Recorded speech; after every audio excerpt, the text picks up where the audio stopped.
Ek van luister uit. As jy nou gaan aan, dan gaan ek nie mekaar hier buite.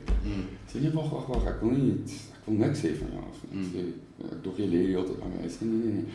Jy lyk goed. Ek ken nie iemand, uit ons sê jy lyk goed, want daai tyd ek die kickboxing gedoen en ek het die gym gedoen. Ja.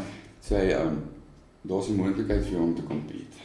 So ek meen uiteraard dat die vlamme geblus en toe wys hy my dat sy narrative is nie wat ek gedink het. Ja. Toe sê hy, ek wil jou actually voorstel aan jou coach.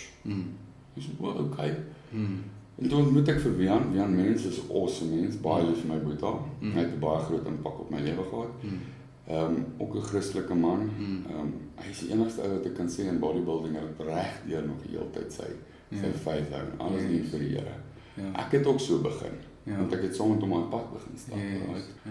Eyster slyp eyster. 100% en toe nou met die en 'n bietjie mense wat my leer ken het en ja, toe ek begin die pad bystraak, jy weet uiteraard ek het begin self eer neem in dit. En ek het baie kompetisies gedoen, gaan nie uitbrei nie, maar en dit het goed gegaan en nie op die einde toe ek soos weet jy nie, ek is besig om ander mense te straf deur hierdie. Want daai is amper as Luciferian tipe van 'n mindset wat jy moet hê. Alles gaan oor jou, tyd, kos, energie, you name it. So dit gaan nie meer oor God nie. En ek jammer vir die mense om dit te sê, maar gaan dink daaroor. Vat dit kop toe, gaan dink wat ek sê. Uiteraard om die Here te volg, moet jy selfloos wees. Nie selfsugtig nie.